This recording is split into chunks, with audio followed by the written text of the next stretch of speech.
I am happy to see so many familiar faces. Some people are returning. I see some return attendees out there in our virtual audience, and I see some what I would call new faces, or I guess new names, and some standard regulars like Joanna Grace in the house. Hey, hey.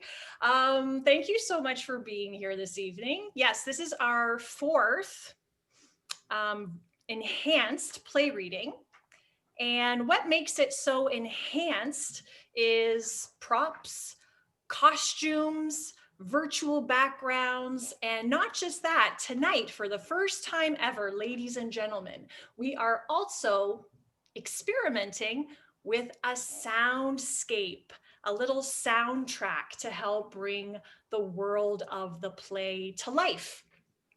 So this all is an offshoot of an ongoing monthly play reading club that Shadowpath Theatre started in May 2020, where we assign a classical play to read throughout the month. And at the end of the month, we discuss the play and read an excerpt of the play. And Todd Kyle, the CEO of the Newmarket Public Library, happens to be a member of that play reading club and suggested that we bring some of those plays into more of an enhanced virtual realm. And that is what we are doing here tonight, this evening, ladies and gentlemen. I am very, very excited. It's a very special occasion because this playwright is the first known female playwright ever. Her name is Roswitha. And Roswitha translates to strong voice. Roswitha was a German nun. She was also not just a dramatist, but a historian and a poet from the Ottonian dynasty. She was working in Latin and she wrote legends and comedies and, as you will hear tonight, Christian morality plays. Her work presented a Christian alternative to the pagan writings of Roman playwright Terence. Terence was a very popular playwright of the time. He told stories about women who were weak and morally corrupt. However, Roswitha's work focused more on virtuous women who persevered through adversity. Although she emulated some of Terence's techniques like satire and slapstick comedy, as will be demonstrated tonight, her writings were more geared towards what was known as abstinent entertainment intended for cloistered women. She drew from the scriptures as well as ancient Roman poets like Virgil and Ovid, and she was deeply influenced by Latin and Greek legends of the early church. Her plays will explore themes of sacrifice as well as martyrdom. Sounds fun, right? As one of few women to have written about her life during the Middle Ages, Roswitha's work provides one of the only first-hand perspectives of women from that time. And now this evening, we are doing a reading of one of her plays, which was written sometime in the second half of the 10th century. It is called Dulcidius, and it is one of the earliest plays of the Dark Ages. It is known at that time as a Latin comedy and was widely believed to be Roswitha's most comedic work. The story goes, Roman Emperor Diocletian wants members of his imperial court to marry three virgin sisters, Agape, Keonia, and Irina. He insists that the sisters renounce their Christian faith and worship instead the Roman gods. When they refuse, the emperor orders them imprisoned and examined by Governor Dulcidius. Now, before we begin this exciting reading, I would love to introduce you to our excellent readers. We have Lizzie Song reading the role of Irina, the youngest sister. We have Patricia Sarah reading the role of Keonia, one of the older sisters. We have Alex and Benga reading the role of Agape, the other older sister. We have Chris Berry reading the role of Count Sicinius. And we have Andale Wynn reading the role of the soldier. Maisa Basada is reading the role of Dulcidius's wife. And Todd Kyle is reading the role of course, the Emperor Diocletian. And finally, we have Asante Tracy reading the role of Dulcidius, who is the governor of Macedonia. And now it is my great pleasure to pass it on to Todd Kyle, who will open the play. Please enjoy. Scene 1.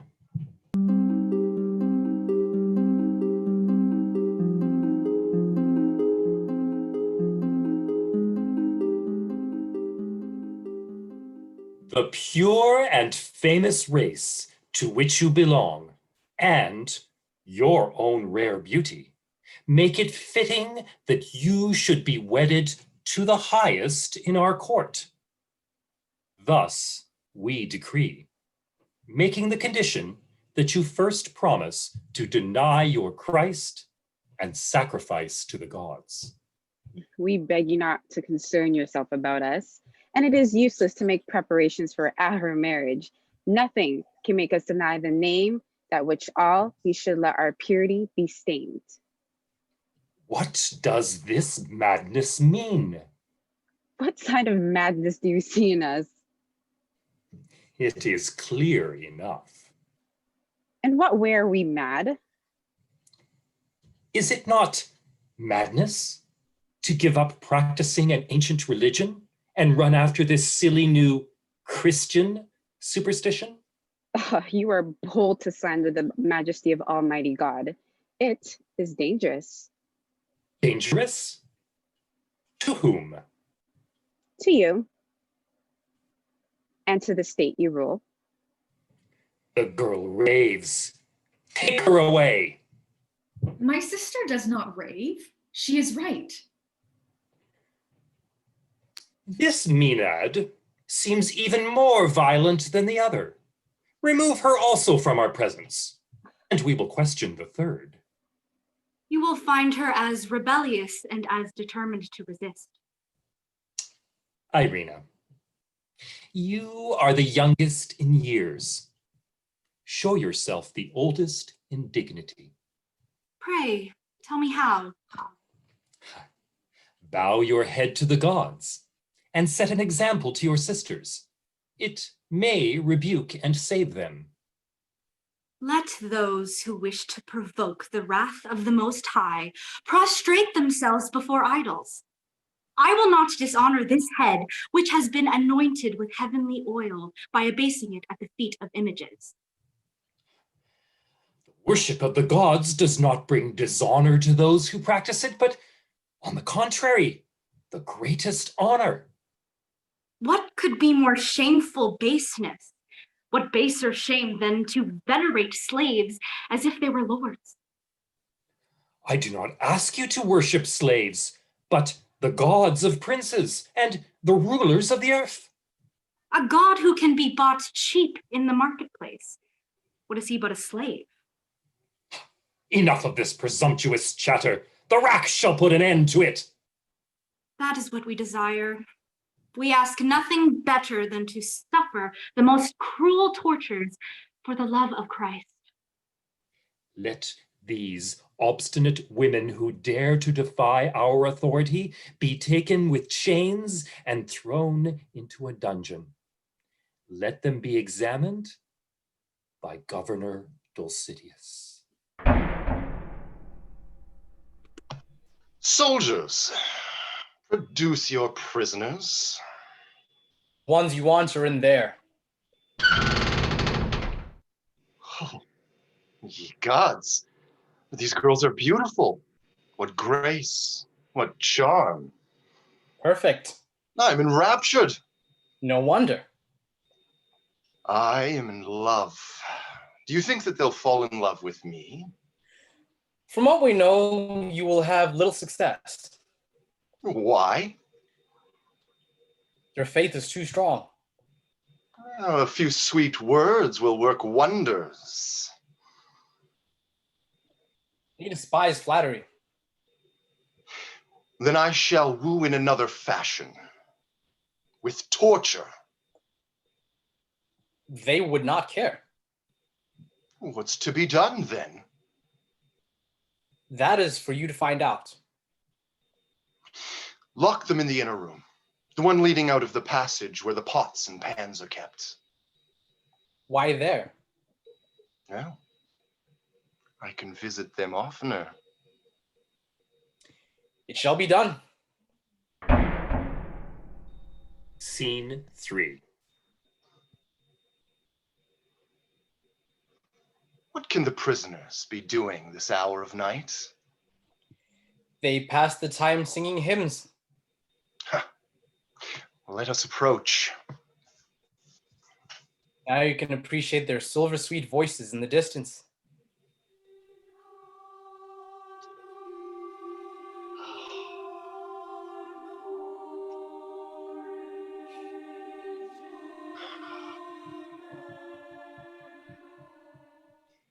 Take your torches.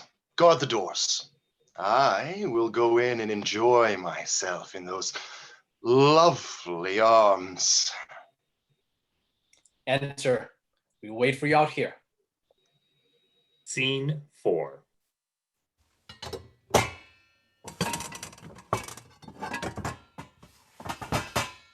What noise is that outside the door? Oh, it is that wretched Dulcitius. Oh, now may God protect us. Amen. There is more noise.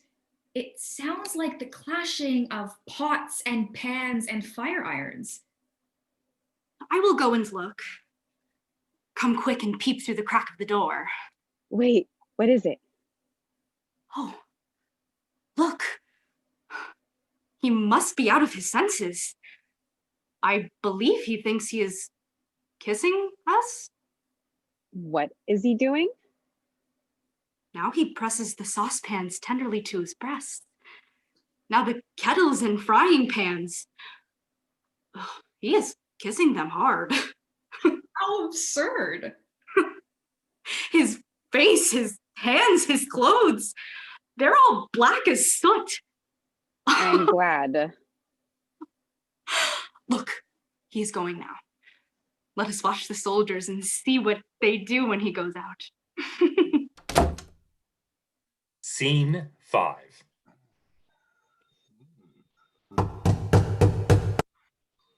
What is this? Either one possessed by the devil or the devil himself. Let's be off. Soldiers, why do you hurry away? Stay, wait, light me to my house with your torches. The voices are masters, but the face is the devil's. Come, let's take to our heels. This devil means us no good. I will hasten to the palace. I will tell the whole court how I've been insulted. Scene 6. Admit me at once. I have important business with the emperor. Who is this fearsome, horrid monster? Coming here with these filthy rags. Come, let us beat him and throw him down the steps. Stop him from entering any further. Gods, what has happened to me? Am I not dressed in my best? Am I not clean and fine in person?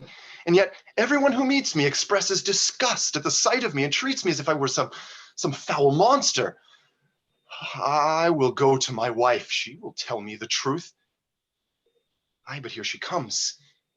Her looks are wild, her hair unbound, and her whole household follows her weeping. Scene 7. Dulcidius, my lord, what evil has come over you? Have you lost your reason, Dulcidius? Have the Christ worshippers put a spell on you?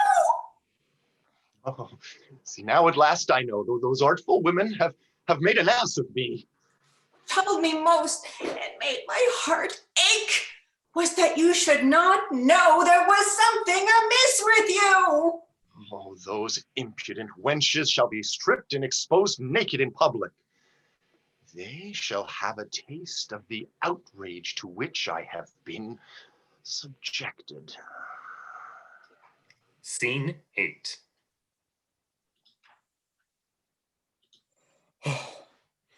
Here we are sweating like pigs, and what's the use? Their clothes cling to their bodies like their own skin. What's more, our chief who ordered us to strip them sits there snoring, and there's no way of waking him up. We will go to the emperor and tell him what has passed. Scene 9. I grieve to hear of the outrageous way in which the governor Dulcitius has been insulted and hoaxed. But these girls shall not boast of having blasphemed our gods with impunity, or of having made a mock of those who worship them. I will entrust the execution of my vengeance to the Count Sicinius. Scene 10. Soldiers, where are these impudent hussies who are to be put to the torture? In there.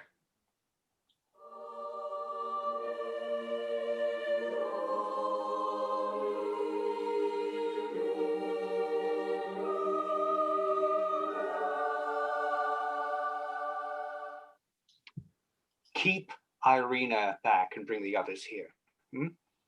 Why is one to be treated differently? She's young, and besides, she may be easier to influence when not intimidated by her sisters.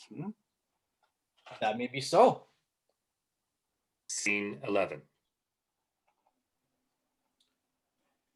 We've brought the girls you asked for. Agape, and you, Keonia, take my advice.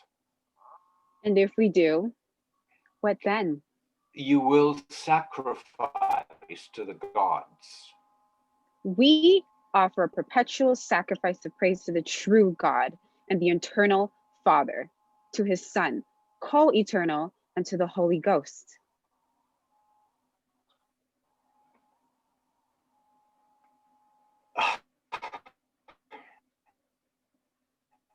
I do not speak of that sacrifice.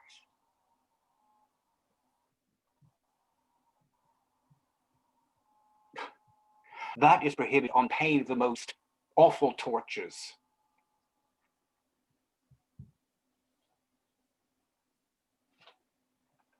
You have no power over us, and you can never compel us to sacrifice to the demons. Do not be obstinate. Sacrifice to the gods, or by order of the Emperor Diocletian, I must sentence you to death. Your emperor has ordered you to put us to death, and you must obey as we scorn his decree. If you were to spare us out of pity, you would also die. Oh, come, soldiers, seize these blasphemers and fling them alive into the flames. We will build a pyre at once. The fierceness of the fire will soon put an end to their insolence.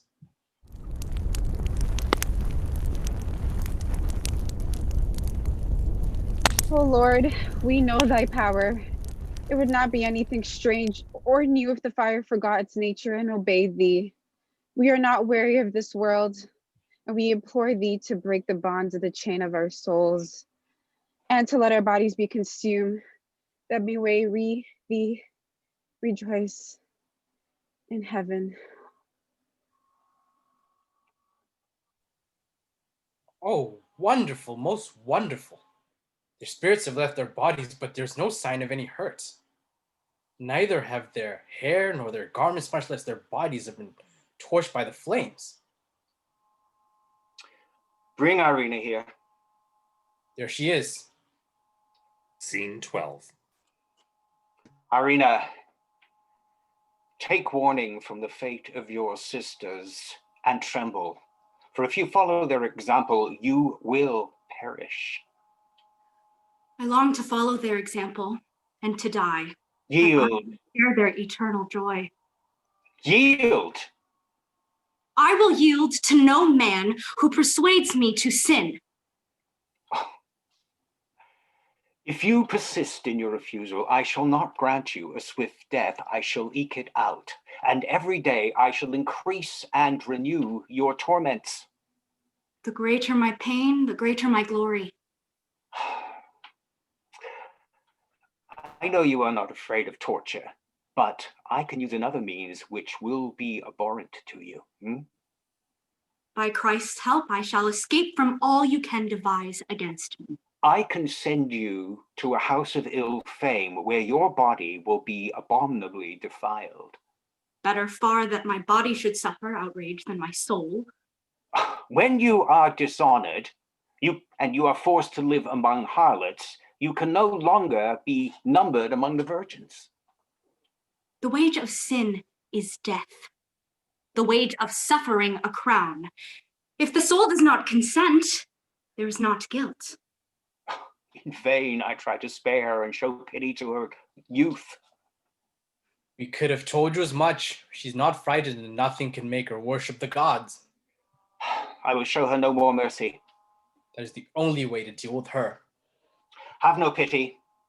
Be rough with her and drag her to the lowest brothel you can find. They will never take me there. Indeed. And how can they be stopped? The power that rules the world. We shall see.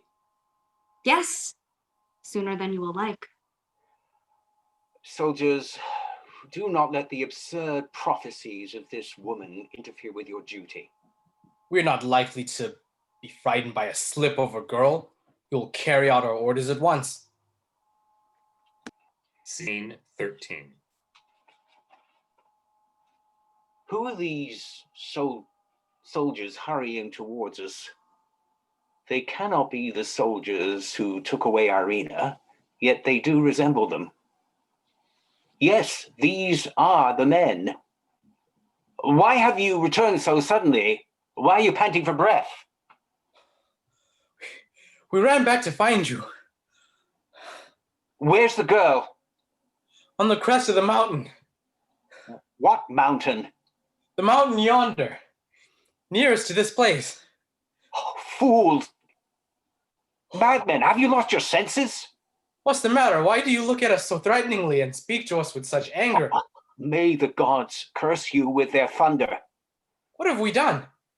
How have we offended? We only obeyed your orders. Oh, fools! Did I not tell you to take this rebellious girl to a brothel? That is so, but while we were on the way, we came upon two strangers and told us that you had sent them to take Irina to the summit of the mountain. I learned this from the first time from you. So we see. What were these strangers like? They were gorgeously dressed and looked like people of rank. Did you not follow them? Yes, we followed them. What did they do? They placed themselves on each side of Irina and told us to hasten and tell you what we had seen. Well, then there is nothing to do for me to mount my horse and ride to the mountain to discover who has dared to play us this trick.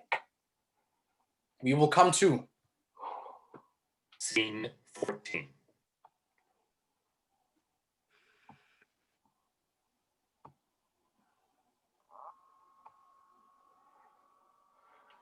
What has happened to me? These Christians have bewitched me. I wander blindly round this hill, and when I stumble on a path, I can neither follow it nor retrace my steps. We are all the sport of some strange enchantment. We're exhausted. If we let this mad woman live an hour longer, it'll be the death of all of us. Take a bow, one of you, bend it as far as you can, and loose the shaft that shall pierce this devilish witch. That's the way. You wretched Sicinius! Do you not blush for your shameful defeat? Are you not ashamed that you could not overcome the resolution of a little child without resorting to the force of arms? I accept this shame gladly, since now I am sure of your death. To me, my death means joy, but to you, calamity. For your cruelty, you will be damned in Tartarus. But I shall receive the martyr's palm and adorned with the crown of virginity. I shall enter the azure palace of the eternal king, to whom be glory and for honor forever and ever.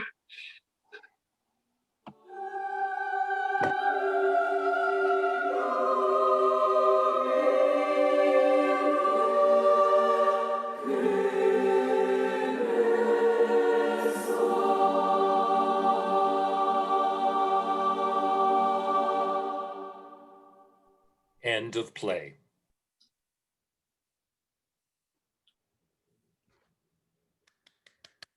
Yay! Yay! This is always the most happiest part when we make it to the end and everything is relatively gone as planned. Yay! That's not an easy play to do. It's about 1,000 years old or so, number one. And I did want to chat a little bit more about why this playwright is so influential. And I do have a couple questions to pose to our attendees, also our readers. But first I'll just mention, I've already said it a few times, that Roswitha is considered the earliest German woman poet and first woman dramatist in Europe. She provided a different belief system by centering her work in Christianity as opposed to worshiping the Greek gods. The plots of her plays were some of the first to follow along the lines of the martyrdom of a Christian woman in pagan Rome. Her plays are designed to teach a moral lesson rather than merely entertain, which introduced the concept of morality plays. She was definitely a rare feminist voice in a time and society that were unquestioningly patriarchal. She was also very influential in her representation of strong women who fight back against male tyranny, who are virtuous, courageous, and even witty. Plays of the time were mainly focused on the frailty of women. Roswitha depicted women as having the power of self-determination and agency through religion, through taking the veil. And at her time, this presented actually a very progressive view of women and their power within society. Now, throughout all of Roswitha's plays, she does convey that a virginal life dedicated to Christianity is best. However, she is also empathetic towards mothers and even prostitutes, which demonstrates a keen understanding of women's lives and options at the time. That being said, her plays focus on the issues that affect women, such as marriage, rape, and being seen as an object. She also believes strongly that religion can provide women with freedom and independence, allowing them to empower themselves. Yes, Roswitha. Yes, this play was written in they don't know the exact date, but in the later half of the 10th century, and it is considered her most comedic play, although I'm not sure how you take a play about rape and murder and turn that into a comedy, but she did use techniques like kind of clowning and buffoonery and slapstick to really make these emperors seem pretty ridiculous. And that was very progressive at the time that this was happening. So I have a couple questions. Attendees, you can, and even readers, you can use the chat box. Yes or no? Have you ever heard of this playwright before? Have you ever heard of Roswitha, the German nun? Have you ever heard of this playwright? I myself, studying theater extensively for years and years and years, have never heard of this playwright, which is pretty surprising since she is known as the first female playwright. So far I'm seeing only no's. What about our readers? Is anybody hands up? Yes, you've heard of Roswitha before, or is this brand new material? Right, yeah. So not one person. Yeah, her works fell out of popularity shortly after they were written. There is some evidence that they were produced at the nunnery. And then again, they were rediscovered in the 16th century. And then in the 20th century, they've been studied more extensively. So she's making her comeback. Question number 2. I want you to think about this one. Do you think that this play, which was written so long ago, do you think that it is still relevant today in any way, any parts of it that resonate to a contemporary audience? Yes or no? Okay, we have a couple yeses and for sures, and sadly, there's still relevance.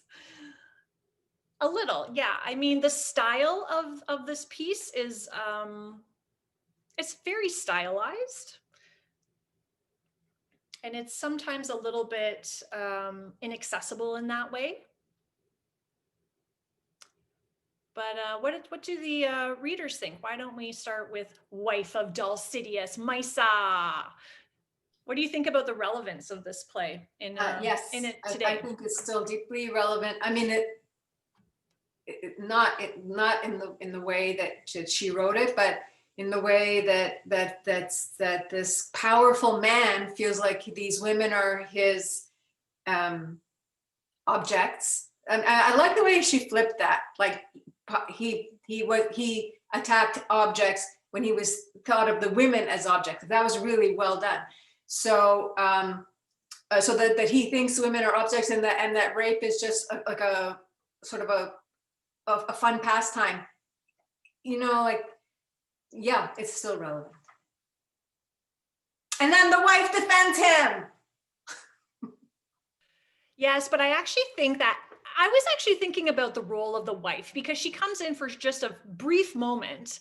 And I wonder, why did Roswitha even bother writing a scene for the wife? And I almost feel like it is to show that other female perspective that really doesn't say, that doesn't say, oh my God, what are you doing, husband? But says, it's those Christians. Those hussies that ruined you. Yeah, so I think that you have these 3 strong female characters. You need to counterbalance it with, a little bit of the other side when it comes to the female perspective.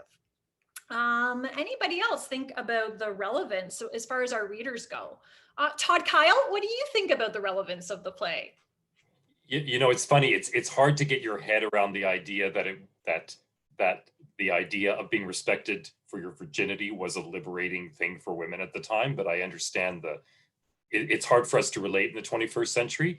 But I do understand that. I think the best part of it is, though, the way characters like mine and all the men just look like, vengeful idiots, right?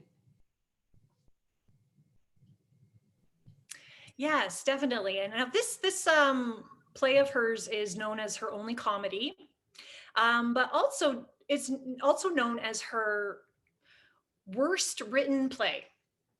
And I can see that, because does it not sort of seem like it's kind of 2 plays in one? The first half of it is very silly. And then the second half, we completely lose the Dulcidius character, who is sort of, the comical relief of the play. We lose him completely. The play is called Dulcidius, yet halfway through, we have the character of Sicinius that comes and sort of takes over as far as, the action of the play and what's happening. And I wonder, I feel like she probably either got some pushback on, taking it too far, or making authority figures seem too silly, or maybe she herself felt insecure about continuing on this different style that she was maybe not comfortable writing in. Asante, who plays Dulcidius, what did you think about that? Like, do you not find it strange that you're kind of there and then you're like gone? Yeah, absolutely. I mean, I always like more screen time. So, so I would have liked a few more lines, but yeah, it definitely seems to, pardon me, kind of diverge into two separate plays with different tones, and it absolutely makes me wonder exactly what the kind of the circumstances around that were. Um, Perhaps we'll never know. Yes, perhaps we will never know. Like I'm always expecting like maybe to have like one more appearance by Dulcidius at the end of the play, but it really doesn't. It goes to the mountain, and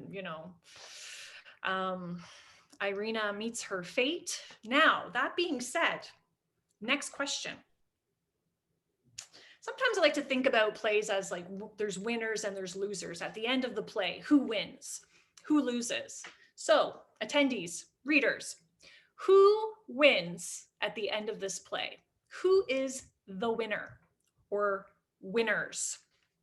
Who do you think wins? Do we have more than one winner? And readers, anyone want to give me their opinion about who they think might be winning at the end? Chris Berry, who plays Sicinius. Who do you think wins, Chris? Does Sicinius win? Of course. Because he gets his vengeance? I think he thinks he wins. Yeah. Yeah, I think he thinks he wins, but of course, in the play, he probably doesn't win because this is written from the point of view of martyrdom.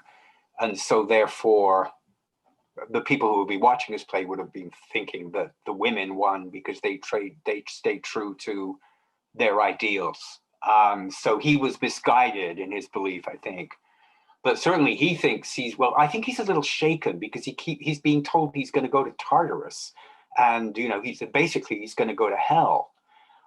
So I think there's a lot of superstition sort of circling in the air, like, don't let this horrible woman, ruin stop you from doing your duty. He says about poor Irina when she's carted off to, wherever she's in the brothel halfway through that scene. So I think he's under the illusion he wins at the end, but there's a sense of unease, I think. Yeah, because he has a change of heart, or maybe it was always his plan to try to save Irina, but he does give her a second chance. So it is his goal to save Irina at one point, and he does not succeed with that goal. Yeah, I think he's very torn right at the beginning. I think he almost wants to spare them, and then because they're so obstinate, he can't. So he gets nasty on them. I mean, he sort of all the hatred and vitriol about stubborn women, which is a stereotype some men have towards women. The women are still they're thinking too much for themselves, and they should be seen and not heard, and all of those things. And that comes into his way of thinking. So he's how dare they go against the emperor, and me for that matter, who represents the emperor. So there's a strong sense of my righteous indignation that these women, these hussies, are fighting the basis of the Roman Empire by coming up with this cult, this cultish thing. Yeah. Okay. It's interesting. Sicinius, it's very interesting. The play itself is fascinating, the playwright, because it must be one of the first examples of somebody making stuff up. Regarding the scene, Sicinius doesn't appear to have existed in real. There are actually transcripts of this trial, and the person who in real life seems to have condemned them to death was Dulcitius. He is seen at the trial as questioning them and basically pronouncing their death sentence. But in this, they've taken him out, which I think is very interesting, and they stuck Sicinius in.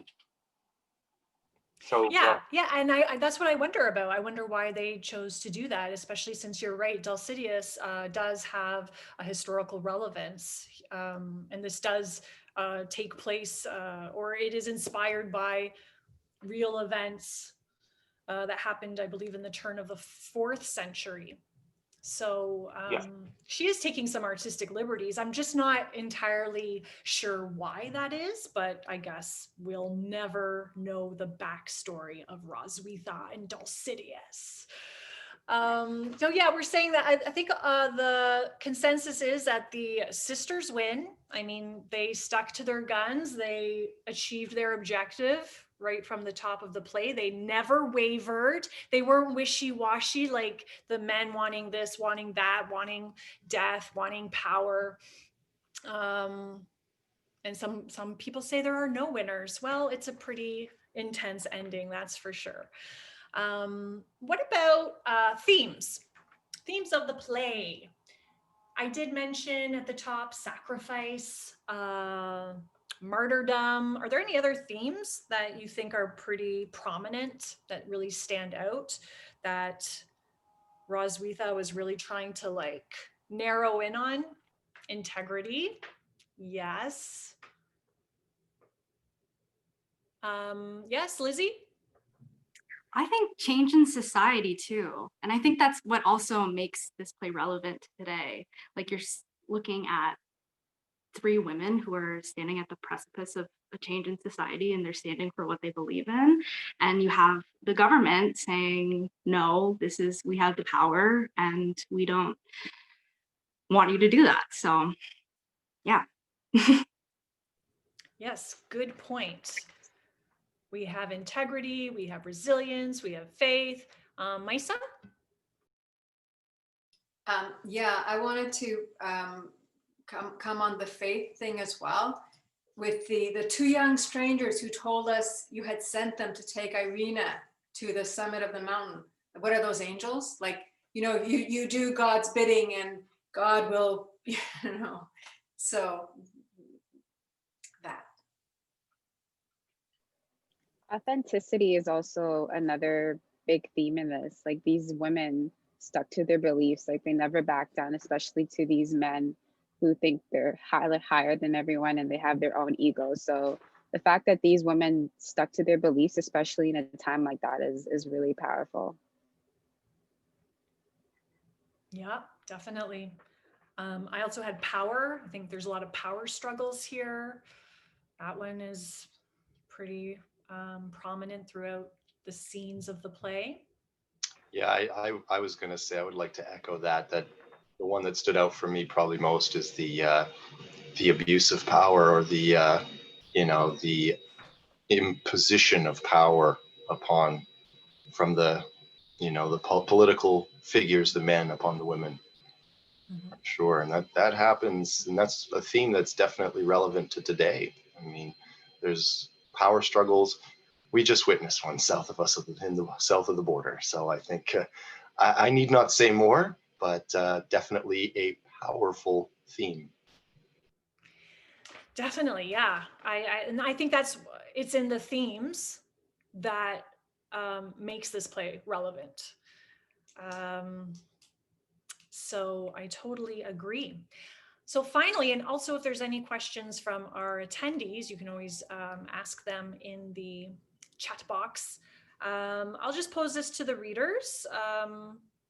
What other impact, if any, did this play, did this experience of, look at the opportunities of where do we ever find those opportunities of discovering these plays from the 10th century, let alone written by a woman? So, I mean, it could be anything, but do you have any other things you'd like to share as far as impact, your experience with this material, with this work, with this playwright? Does any reader have anything they'd like to share as far as the impact that this made on them?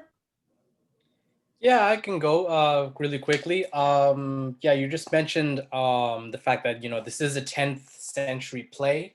And I just think that sometimes I think that as practitioners of our field, we have to familiarize ourselves with the best stuff, and not just the best stuff, but also just to be specialists in our field, right? We have to know these things so that we can discuss it, unpack it, put it on, and also just glean ideas from it, and also just to make connections in terms of like specifically what's going on in the play, how do we execute it, as well as what are what are the deep human truths that are universal behind this play that is that's really old. Because something that I'm finding in my practice is just that you know, in as much as it looks a certain way, there are all of these other things that come to mind at the same time.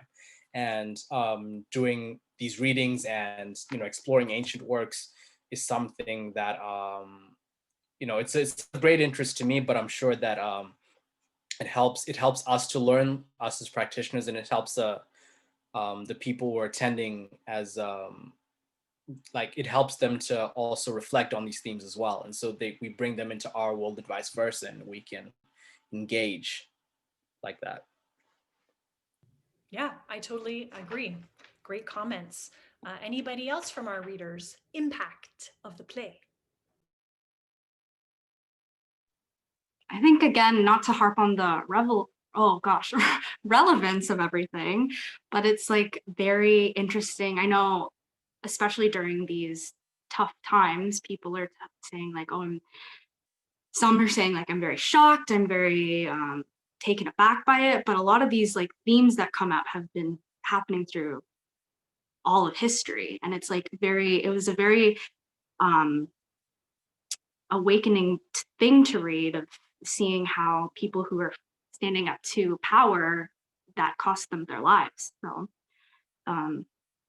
yeah, really interesting to see that these themes echoing from thousands of years ago. Yes, indeed.